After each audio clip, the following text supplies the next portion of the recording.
Hello, hello, and welcome back to Cast Iron Conversations, the podcast where we discuss cooking, culinary, and all things related. Before we get started with today's amazing guest, I just wanted to go over some house rules first. Now, as always, support will only keep growing on this platform if we keep growing. So if you don't mind, please go ahead and make sure you're subscribed to this podcast. Now, the first season's episodes of this podcast are available today on Apple, Spotify, Amazon, YouTube, and pretty much wherever podcasts are broadcast. So if you haven't checked out season one of the Cast Iron Conversations podcast, please click on subscribe and check it out. We've got season two locked and loaded right now. And with that being said, let's get started with today's guest. My guest is a amazing celebrity chef. Wanted you to emphasize that celebrity part.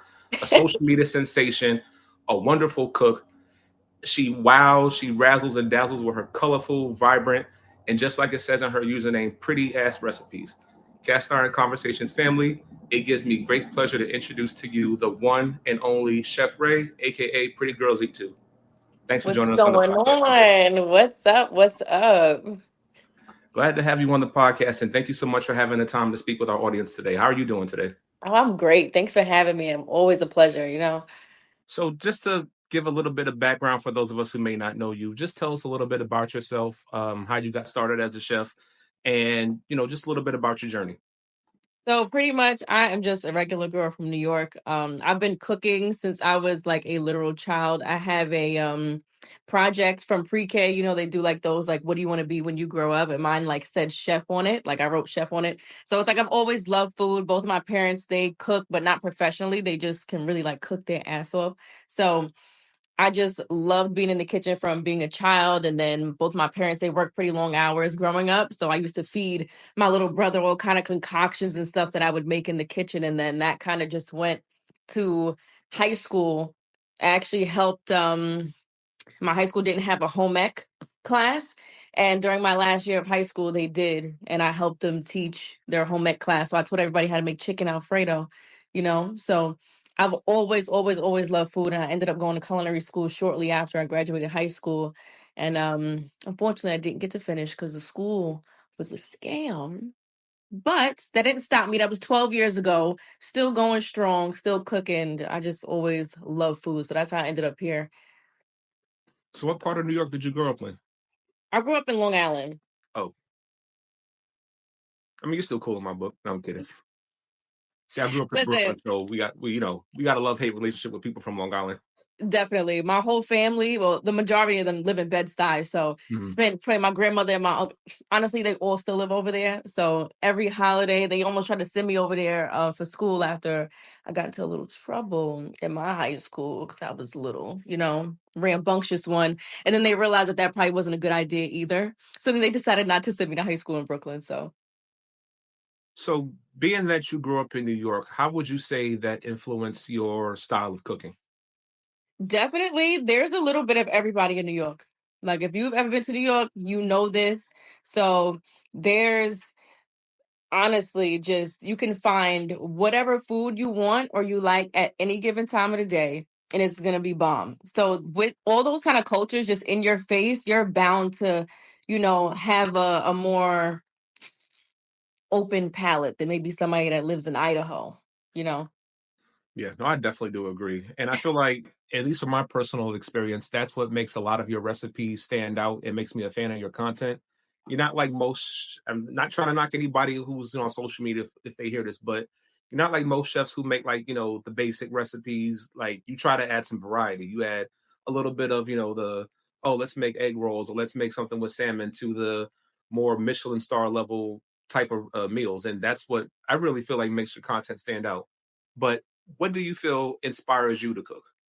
But thank you. But what inspires me to cook, honestly, it's like it sounds like so cliche and so silly, but I really love to eat. So being that I love to eat, it's like I want to eat stuff like my way. I've lived in several different cities, I've experienced different things, and it's just like, damn, I want to go home and I want to make this the way I want to, have it. Or if I have something at a nice restaurant, I'm always to myself like, I bet you I can go home and make this. And I probably could make it better. Let's find out. So I'm just like a very competitive person. So Mhm. it's the competitiveness and my love for food that just inspires me to cook. Also, growing up watching the Emerald Lagasse, okay?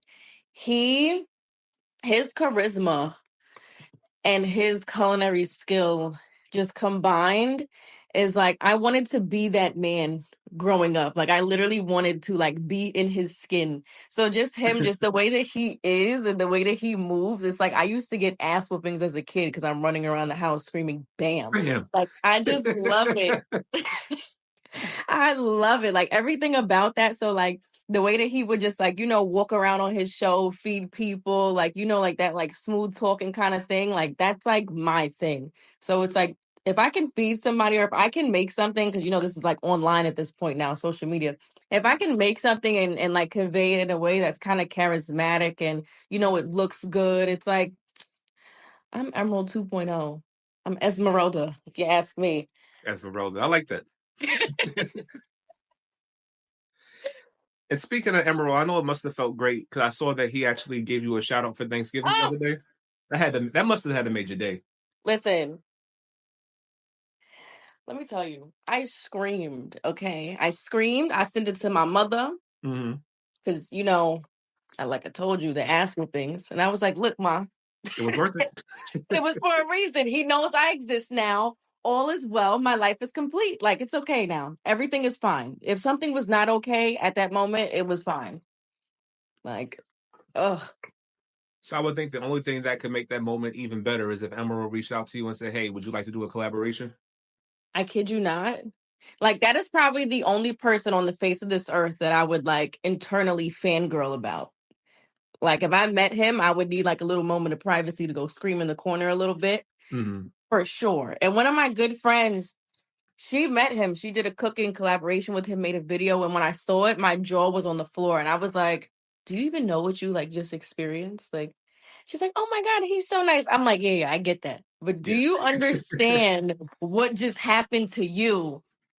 Like it was crazy for me to see like somebody. I felt like when I saw her post that and when she Mhm. told me about it, I felt like it was me.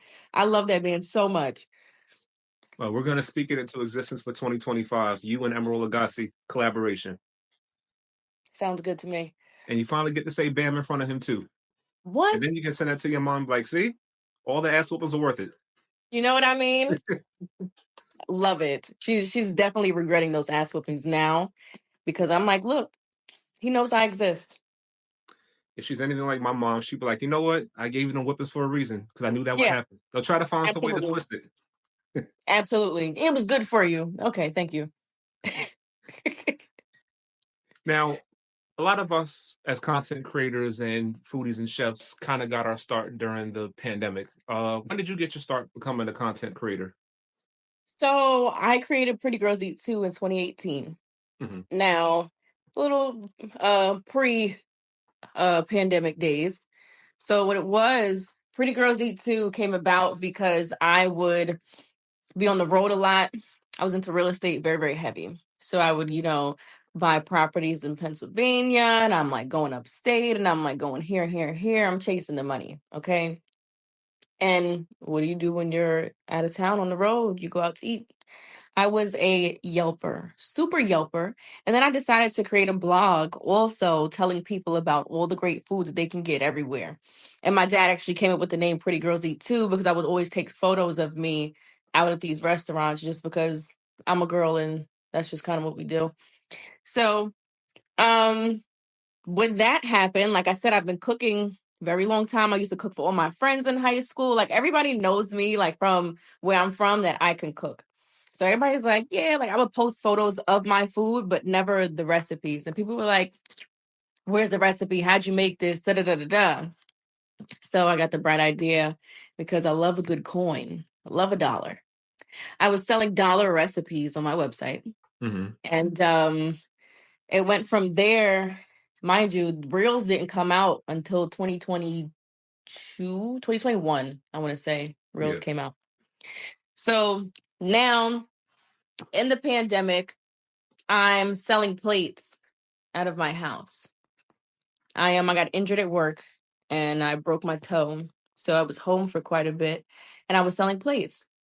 So when I was selling plates, all I was doing was taking my phone, taking videos of the plates. But I'm using the sunlight. I'm doing this. I'm doing this before because I've been, taking photos of my food, taking pictures, and I like the aesthetics. Like I said, Yeah. I'm just a girl. I'm just a girl. So then those videos started to, kind of get a little bit of traction. But again, people are like, where's the recipes? Come on. Da, da, da. Mind you, I have like no followers at this point, maybe like 3,000, you know. Then I started doing the recipe videos. And then I said, you know what? I love a coin. I love a coin. I'm selling the recipes. Why not make some seasonings? I came out with my seasonings. I dropped 5 different flavors, and those sold out pretty quickly. Actually can't even restock them at this point because I can't hand blend them anymore. Like I just need a manufacturer. Yeah. So that's kind of how it got started. Then once I started the recipe videos, I remember I posted like my first one, I want to say like 2021, and one of those went viral, and I was like, okay. And then I just stuck with it. And back in the day, somebody told me about a recipe blog and how you could make money on it.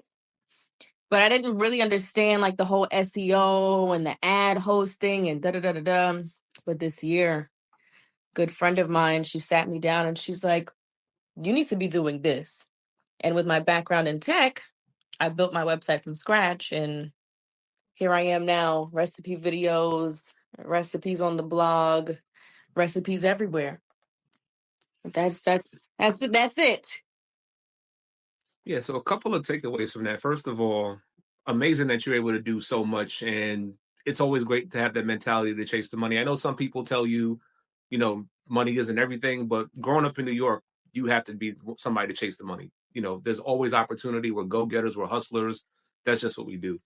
And especially in this day and age where content creation pretty much seems like it's oversaturated. I don't think it's oversaturated, but you got to have more than one way to make money out there, whether it's, doing YouTube videos, whether it's having digital products, and especially having websites. Websites, there's so much untapped potential with money there that hopefully I'll get to experience, when mine's launches in a couple of weeks. But I did want to ask you because you did mention, because I remember following you when you had maybe like 4 or 5 thousand followers, and now you're in like the 6 figures with the followers. And congratulations on that, by the way. What would you say is the one moment that made you realize, I could do this? I can be a content creator and make my recipes go viral consistently.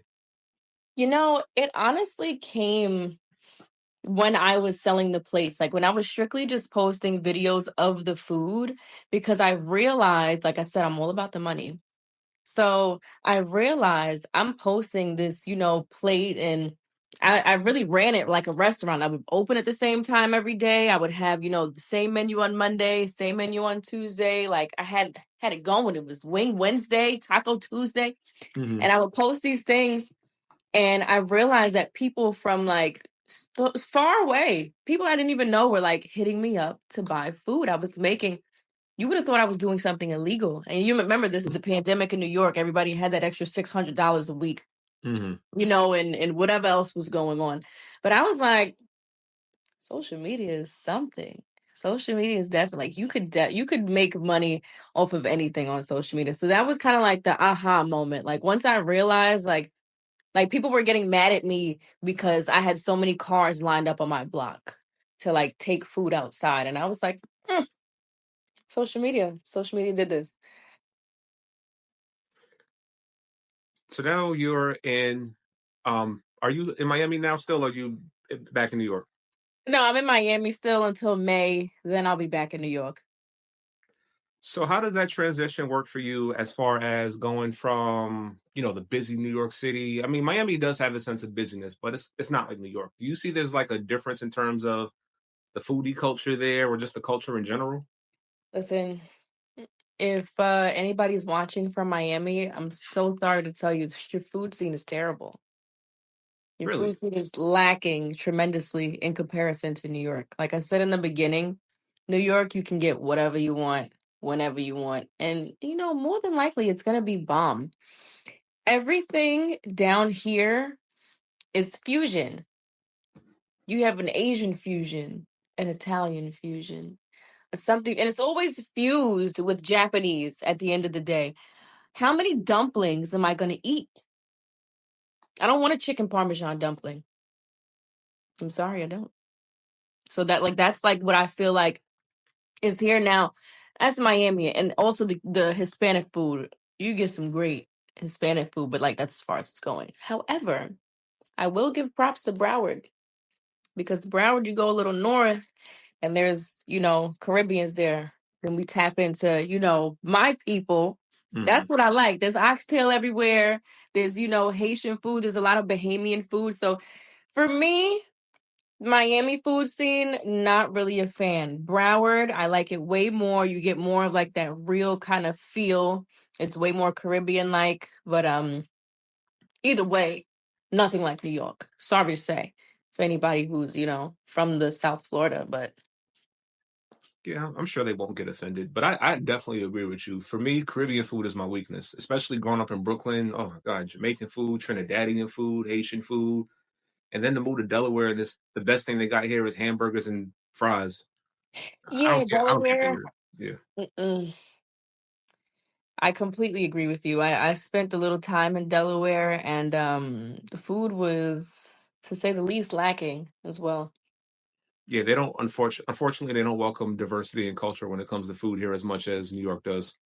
Yeah, I don't feel like anywhere does, honestly. Like there's so much, you know, like when they say New York is a melting pot, like it truly, truly is. Like you can literally find anything except Hawaiian food. I've been having a hard time finding Hawaiian food Hmm. in New York, and I love Hawaiian food, but I've been on a hunt for that. If anybody knows what that is, I would love some recommendations. I'm gonna have to do my research on that too. I love Hawaiian food myself, but even growing up in New York, I really didn't see many Hawaiian spots. The only Hawaiian spots I see around here are like the chain places like Poke Bowl, but other than that, Exactly. And it's like that's not even like they position those more of like Asian instead of, like truly authentic Hawaiian.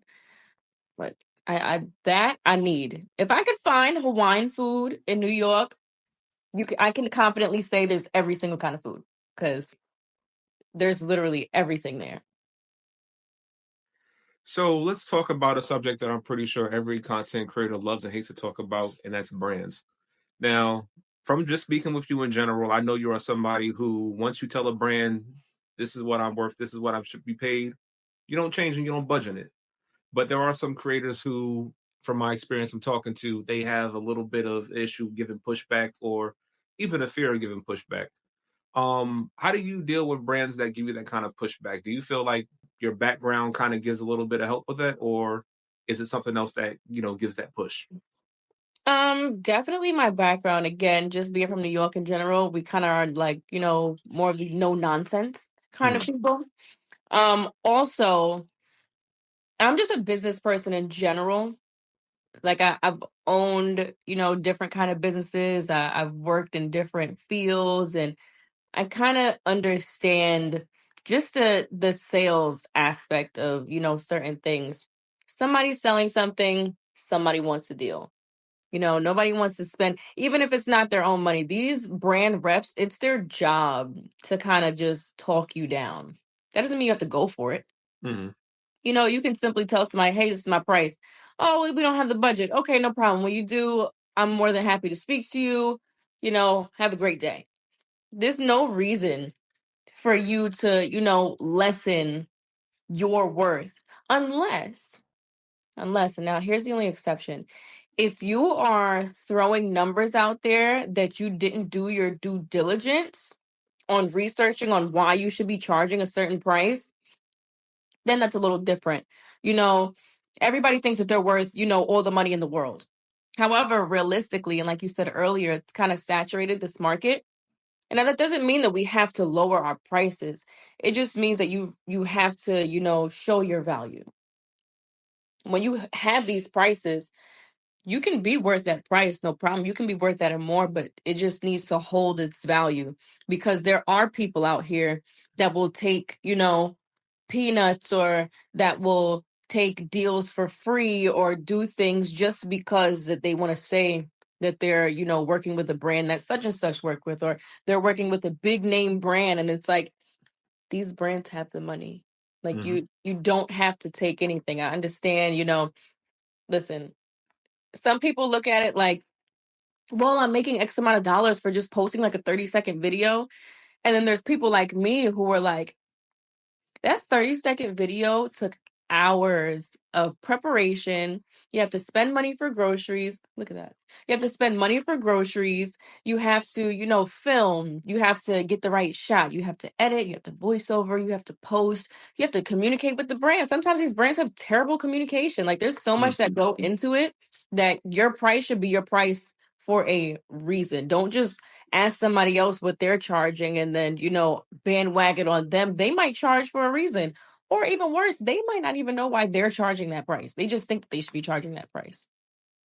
And a lot of things, and great points, by the way. And a lot of some other things that people don't know about is on top of, doing the editing, doing the grocery shopping, the filming, the brands are actually looking to get your likeness. They're looking to advertise that likeness. They have the rights to that. And sometimes the brands will ask for all that for, like you said, pennies. And realistically, even how I approach it is if you were to go and let's say I'll use Pepsi as an example. So Pepsi will reach out to a marketing team, they'll reach out to an actual actor, they'll reach out to an advertising agency, a copywriter, all these different people just to get one advertisement done. And they'll be willing to pay thousands or whatever they can to get that done. Whereas with the content creator, you're essentially all those people and only trying to give you $200. Right. So if anyone's listening to that, make sure you take that in consideration. Like you said, it's not just about, oh, well, let me try to get, thousands and thousands of dollars, but know your worth. Tell the brand what you're bringing to the table. You're somebody who has a highly engaged audience. You're somebody who has content that has a high reach. And it's not just, oh, I did one viral video, give me money. It's I have videos that go viral consistently. I'm featured in this publication and that publication. You got to know how to use your value to get the best out of brands because they, like you said, you have the budget for it, but they need to know that they're getting their money's worth as well.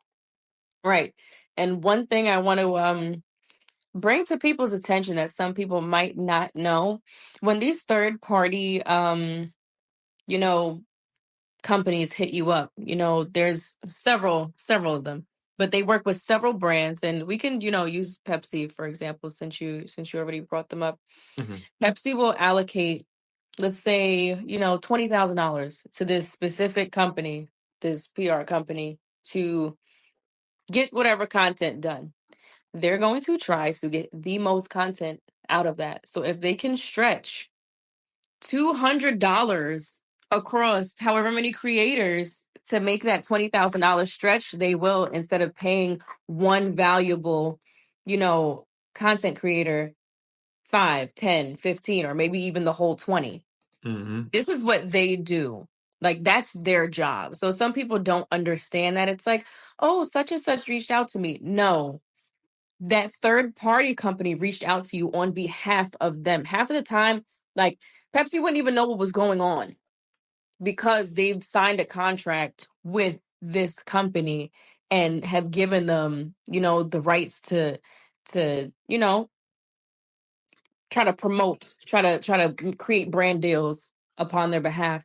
And a lot of things that people overlook when using these third party apps.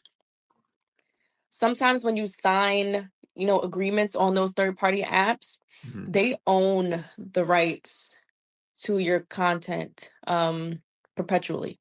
Yep. So look at those terms and conditions because perpetual ownership costs perpetual money. And you need to make sure that you're getting your money, that, $1,000, $1,500 you're making on this app, it costs way more than that in the long run because 5 years from now, you might be scrolling on whatever social media, you might see that video. And guess what? You can't do anything about it. Yeah, she's absolutely right. And I don't mind. I share this with everybody who asks questions about brand deals. I actually learned the hard way about perpetuity and likeness rights. I worked for I don't want to give the name out, but it's a major pharmaceutical brand. And when you hear pharmaceutical, you instantly think money. And they wanted to pay me $6,000 for 5 videos. And this is when I first started doing content. It started getting brand deals about 3 years ago, and I took it. I read the contract over, but excuse me, I didn't really have an understanding of what perpetuity meant. And then I had a friend who actually is a lawyer. He read over the contract and he was like, "Bro, you could have got at least a good 6 figures off of that alone. For one, it's a pharmaceutical company. We're talking about billions, millions alone, just from sales, from revenue, from advertising rights that they have. That could have been a 6 figure deal." But it was a live and learn situation. But again, to her point, once they start mentioning perpetuity, usage rights, regardless if it's 30 days or forever, get your money. Absolutely. Charge for the deliverable itself, and then whatever, whitelisting and advertisement rights that they're looking to have, that's all separate. It's just like when you go to McDonald's, you get the burger and you get the fries and that McFlurry and that drink. It all costs separately. It ain't no bundle deal. Okay. This is the value menu. This is a dollar menu. Okay. Everything is separate. Absolutely. So I that's one thing that maybe not now, but maybe in the future, I want to kind of guide people on how to read things. Not tell people what they should be charging, because that's another thing I'm not a fan of. These people, they make these, ebooks and courses and stuff. Oh my God, I'm rich. You want to know how I got rich? Buy this course for $50 and I'll show you how I got rich. No, that course is making you rich. Number one. Moving on. I want to guide people, you know, and just genuinely teach people on how the business side works. Like, again, guide. I'm not telling you what to charge. I'm not to like your value. You have to assess your own value. I'm big on that. I have a lot of other friends, come to me because I do have a business mindset and they value my opinion. But some people need guidance. There's a lot of things that people don't know on the business side of things, and they just think it's all like glitz and glam. Like, oh my God, all I have to do is record this and post it, and I get this. It's like, no, it's actually way more than that, and you could be way more successful if you knew the ins and out of the business side. I wholeheartedly agree with you. And I think that's actually a course that I haven't actually seen from people, because you are right. There are a lot of creators out there who'll say, "Oh, I have a $50 course on how you can grow as a content creator." And people don't realize, one, that's how they make their money. And two, when you actually take the course, it's the most basic of information. They just tell you, "Oh, post consistently, make sure you post with value, do voiceovers, simple shit like that." But no one ever tells you how to break down a contract, what perpetuity means, what does it mean if a brand wants usage rights, things like that would help out a lot of creators. And I think that's a space that definitely needs somebody like you to kind of step foot in. And Yeah, another thing I wanted to also mention too, which I think is a really good point and observation. Um, I know a lot of content creators who have followers in the millions, followings bigger than we do, and they don't monetize their pages at all, have a dime to their name, because their simply value is, "Oh, I have views and I have a lot of followers." But when you have that business mindset, you can monetize your page whether you have 10,000 followers or a million. exactly. Exactly. And that's kind of like I was saying earlier, I had 3,000 followers, 4,000 followers, and I was making, thousands a day selling food just from posting on Instagram. And now I've probably retired myself from cooking for people because I do it online now. So I'm trying to, have that same effect, but with the website. You know what I mean? And it's possible. My following isn't, massive. I think I'm at like 154, 155 as of today. Mhm. And like I said, like you said, there's people who I know have massive followings, like huge, and they like, I just have some followers, like it's just cool, and it's like, okay, okay, and then they're like working at Walgreens, and it's like, do you know what you're like sitting on? Like you have no idea. Like that guidance is like truly, truly necessary for some people because again, people are only gonna do what they want to do, Mhm. but if they have that guidance, like I said, my good friend, she sat me down earlier this year and she told me, she really broke it down for me with the website and how it works and how you can make money with the ads and this and third. And then she showed me like how much she made the previous year, and I was like, oh, I locked myself in my house and 3 weeks later I had a website. And for you to do, I'll give some transparency.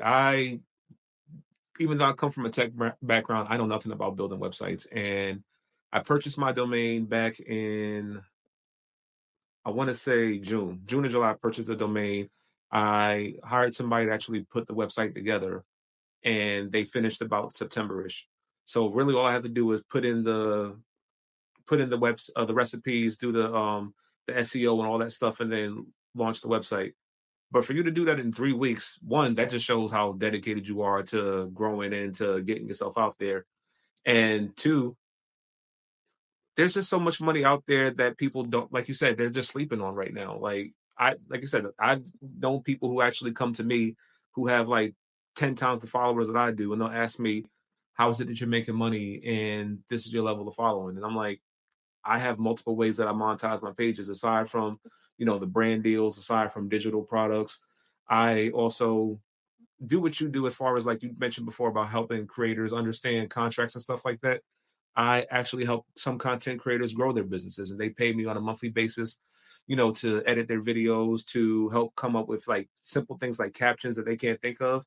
But that's where the success and the beauty of being a content creator is that, there's more to it than just having a following and, just posting videos. You got to kind of think outside the box and think of ways to grow, because even another good example, we don't know what the state of TikTok is going to be next month, if the government is going to shut it down or not. So one, that's going to leave a door for other platforms like Instagram and YouTube to either get on board, or all those people from TikTok are going to migrate over to those platforms, which means you may get less exposure. Two, we don't know if another content creation platform is going to grow because of that, or what TikTok is going to even look like, whether it's going to be closed or open. And three, that just goes to show you, while social media is a powerful tool, you have to think of a way to get your message out or get your brand out, whether social media is there or not. And that's where stuff like a website does come in, because, websites have been around for cooking blogs for years before social media even became a thing. And now the more and more people are starting to get on board with that. You got to make sure you get your name out there so you can start making your money. Exactly. I completely agree.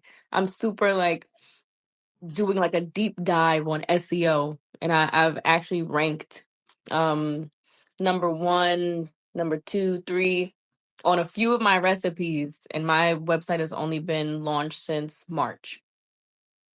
So that is like I am not playing. Like you said, TikTok could be gone.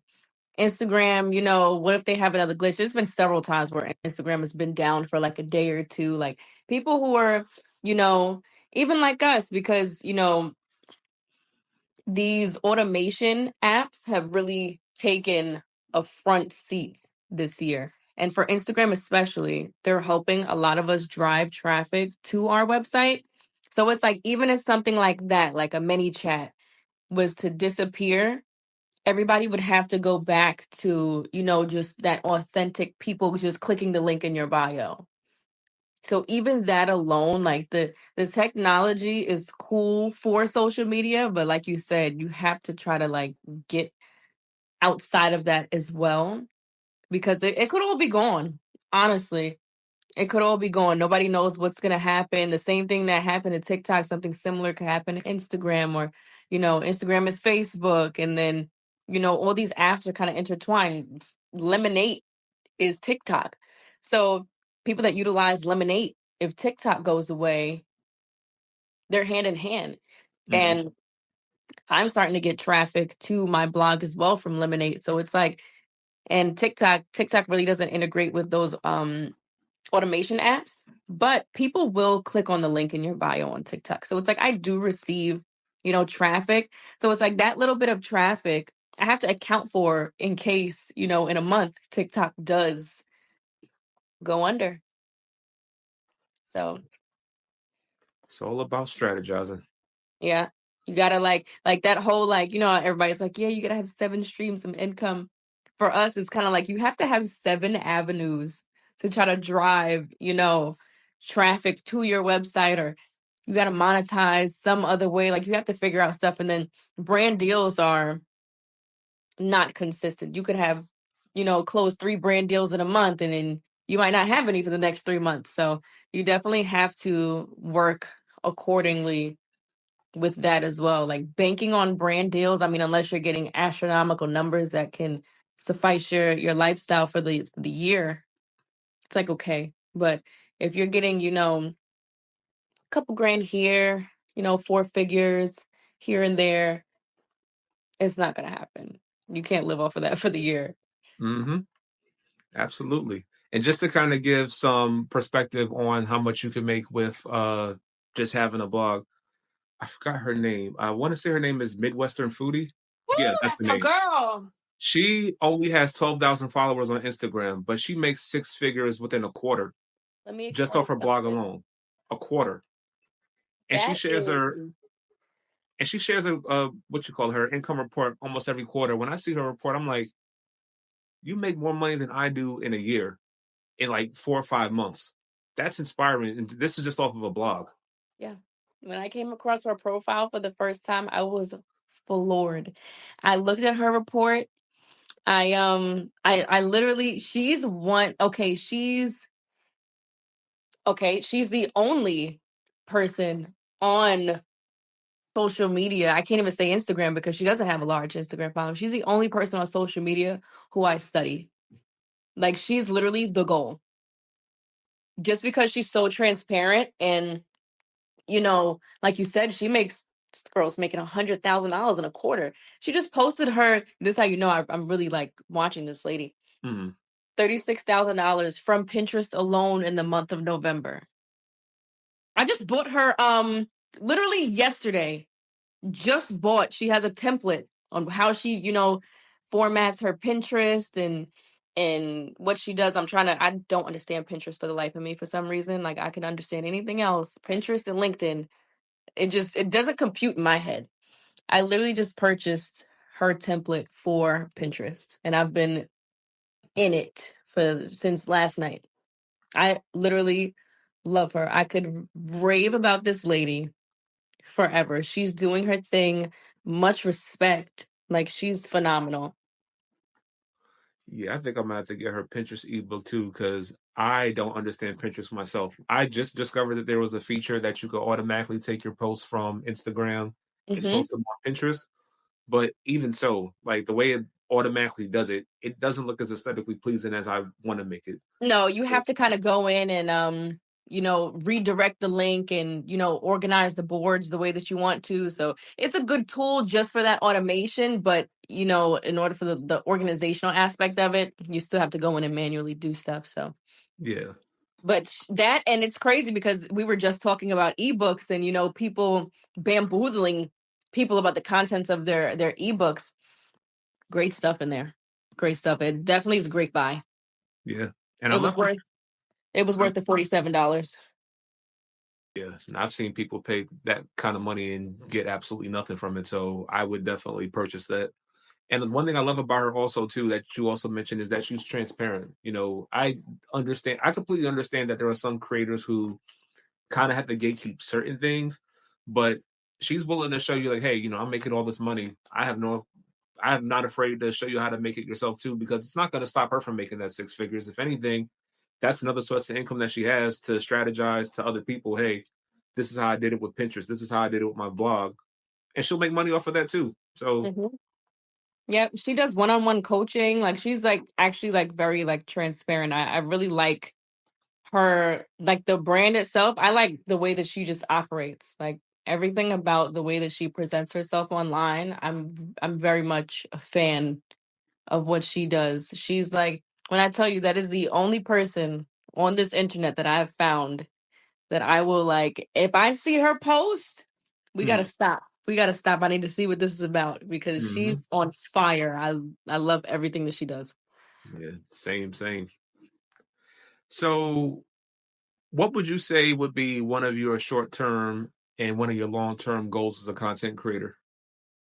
So I'm a little crazy, and my short term and long term goals are kind of the same, just different numbers. Hmm. I kind of go. I'm really focused on the website right now, so I'm just trying to get the sessions up with this ad hosting thing. You can work with certain hosts depending on how many sessions you get on your website per month. I'm just trying to drive them up. Just trying to drive them up. There's other things that I want to do, but nothing surpasses that right now. Like that's like all I'm worried about, you know. Like I said, I just bought the Pinterest thing.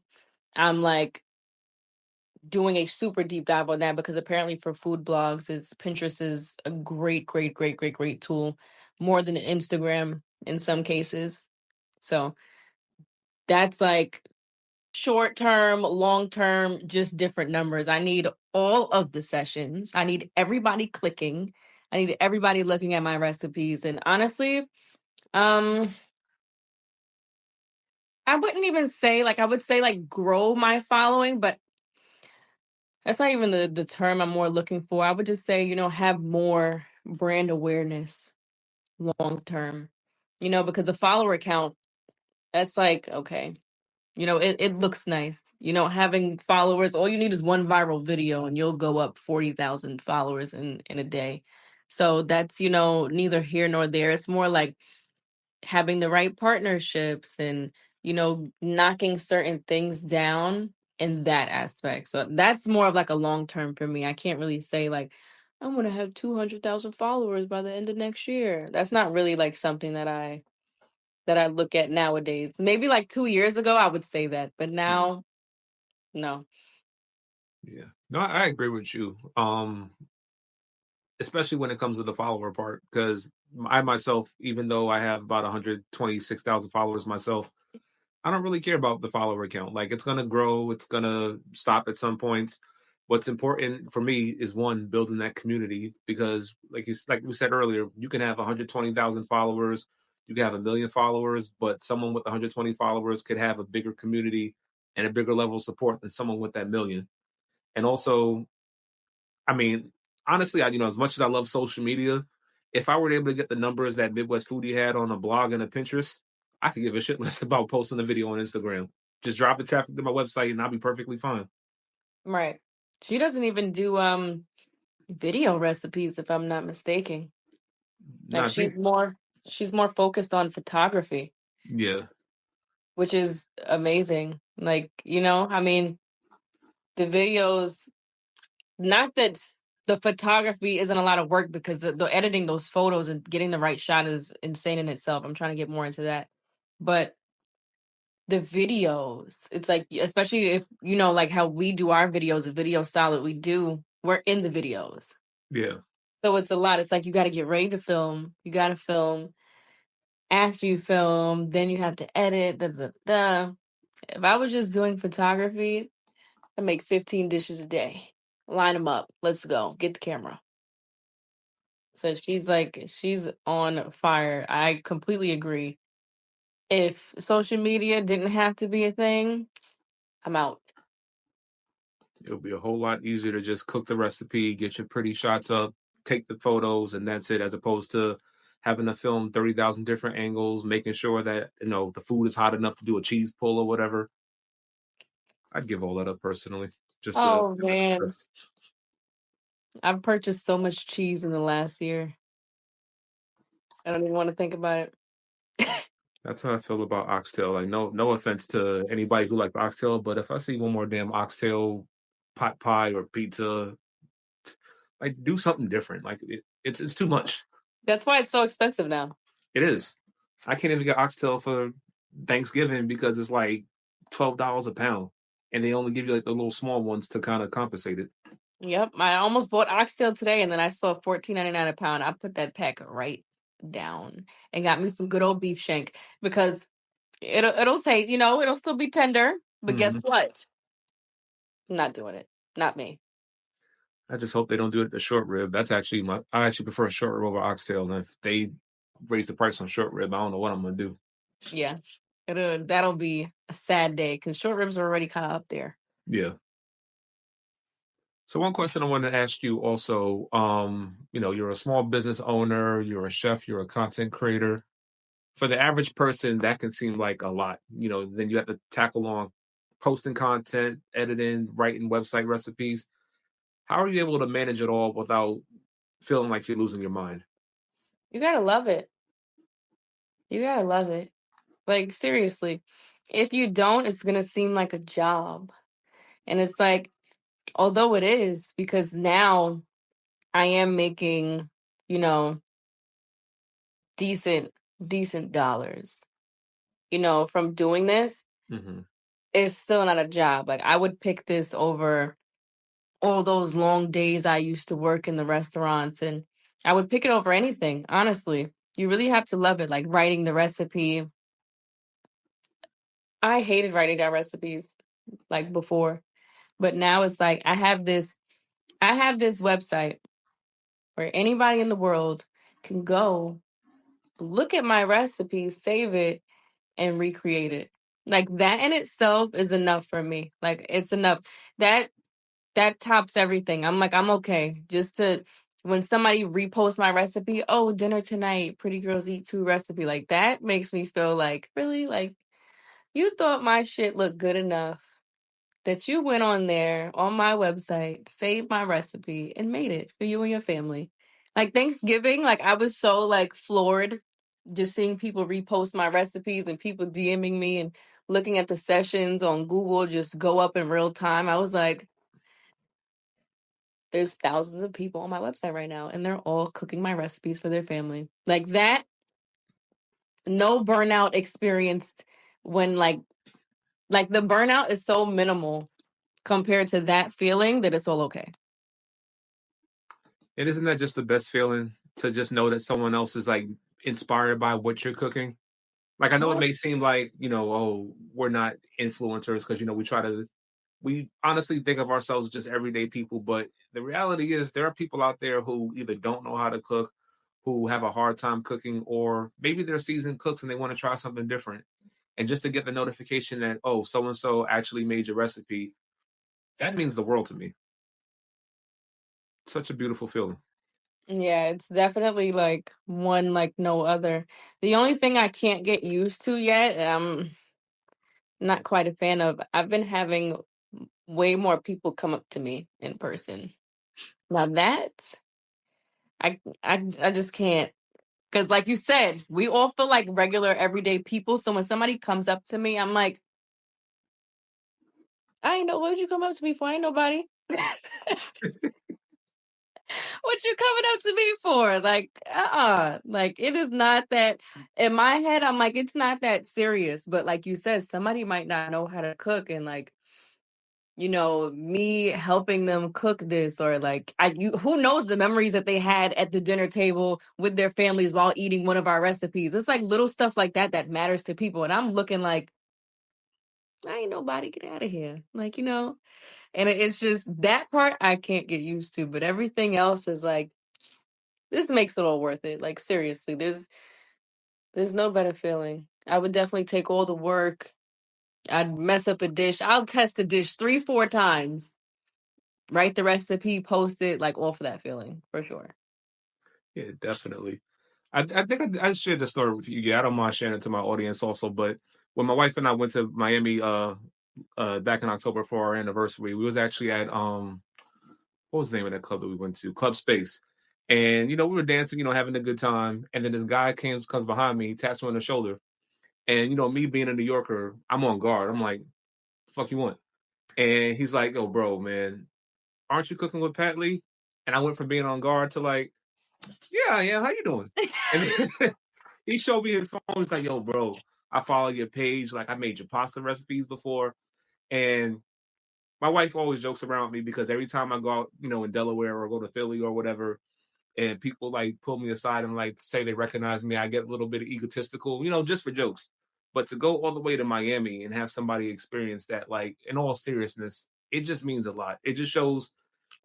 I know there's a lot of niches out there for social media content. There's lifestyle creators, there's travel influencers, but I feel like to me the best niche is the cooking influencers because we're the people who touch lives every single day. We're making a difference in the person who feels afraid to turn the stove on. We're making a difference to people who may have, the most basic cooking skills and they see somebody like us and they go, "Oh, if they can do it, so can I." Our impact is just so great. And just to have somebody, in a whole nother state, in the South, just to be able to recognize me, I feel like, wow, don't get me wrong, it did kind of catch me off guard. It is a humbling feeling to know that people are out there and they're inspired by our recipes and just inspired by the things that we do. For sure. Definitely. Like and it's like I live down here now, but still on my analytics show, all of my followers, the majority of my followers in the United States are from up north. So it's like when people come up to me down here, I'm like, what in the world? I got stopped in the Atlanta airport one time at midnight by somebody. I was on the phone. He's like, "Oh my God, I'm such a huge fan." And I was like, "Of me?" He's like, "Yeah, like you look just like this girl that be cooking on Instagram." And I'm like, "Oh, like that is me." Like it was so awkward because I was just like, "Of me? Like for what?" Yeah. And it's like, yeah, he probably watches my videos all the time. And it caught me so off guard that I had to ask my boyfriend on the phone. Like, I was like, was I just rude or something? I was like, I don't, because I didn't know how to respond. Like, it was like my flight was delayed too. With so much going on. And I was like, was I like a little like standoffish? Because it just caught me so off guard. Like, you are a fan of me. Like, are you sure about this? I don't think he would have thought you would have been rude. I think he was just probably happy just to know that somebody he looks up to and loves their content was just able to say hi to him. I Yeah. think he understands. No one's going to approach you at 12 o'clock at night and expect you at the airport of all places to be jolly. They're just happy that you talk to them. Right. Right. But it was just so like I just couldn't believe it. So that's been happening a lot more. But everything other than that, that feeling is great. But when people come up to me, I truly do cringe a little bit on the inside. I'm not gonna lie. It's gonna keep happening. I think what's probably gonna be the worst is when you get those weird people who come up to you and they just like don't know how to have a conversation and just make the whole entire situation awkward. Oh my Hopefully gosh. that doesn't happen, but Fingers crossed that doesn't happen to me because I don't know how I'm gonna deal with that. The New Yorker in me is just like, what do you want? Like, what's up? What's going on? What are we here for? you know? And it's like, of course you can't say that, but it's like I can. I had somebody approach me one time. I was in sweatpants going to pick up my son from work. And mind you, this was like 11, 12 o'clock at night. I had like sweatpants on, a bummed up pair of Vans. I had my hair in a do rag. And he's like, "Oh my God, cooking with Pat Lee. Can I get a picture?" I was like, "Bro, no, not right now."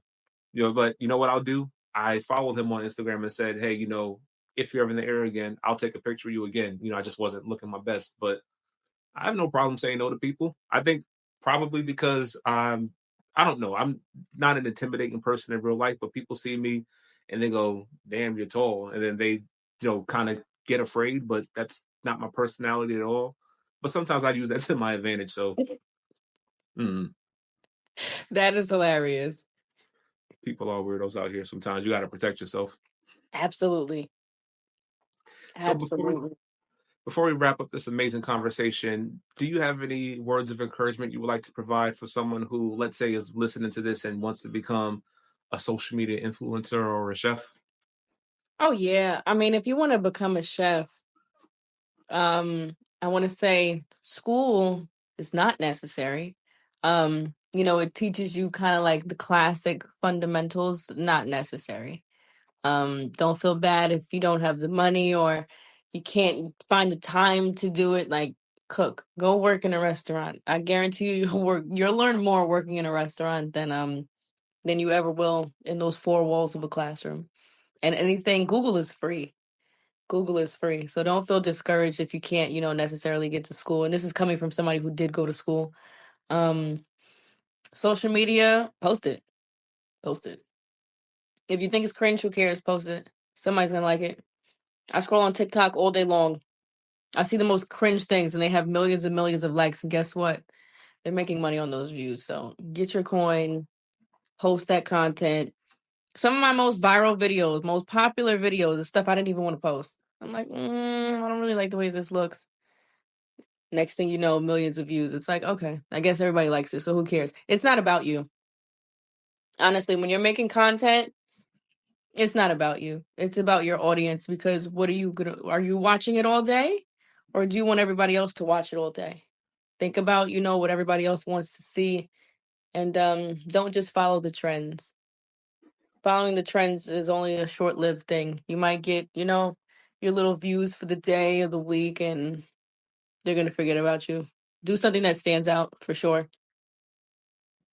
All great words, all great things to say. One thing that definitely does stand out to me, and I know it's cliche and we always talk about it, but you definitely got to post your content. Don't be one of those people that goes, "Oh, I don't have the proper ring light. I don't have the best camera." A lot of us started with a basic iPhone with, the most rinky dinks of like ring lights. I didn't even have a ring light when I first started. I had my kitchen light, and my kitchen light is like literally just this much light. Oh, But people don't fall in love with just the content. They fall in love with the person behind the camera. So sell your personality, come as your authentic self. If you're goofy, if you're serious, if you're somebody who's overly talkative, if you're a certified yapper like myself, just get on camera and just do what makes you feel happy. People will gravitate towards you. I completely agree. Yap away. They love it. The voiceover content does great. Okay. It does.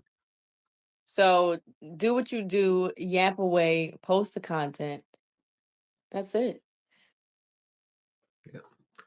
Well, folks, that about does it for this episode of the Cast Iron Conversations podcast. I want to personally thank Chef Ray, aka Pretty Girls Eat Too, for joining us today, sharing her amazing insights, and as always, being a pleasure and an inspiration to speak with.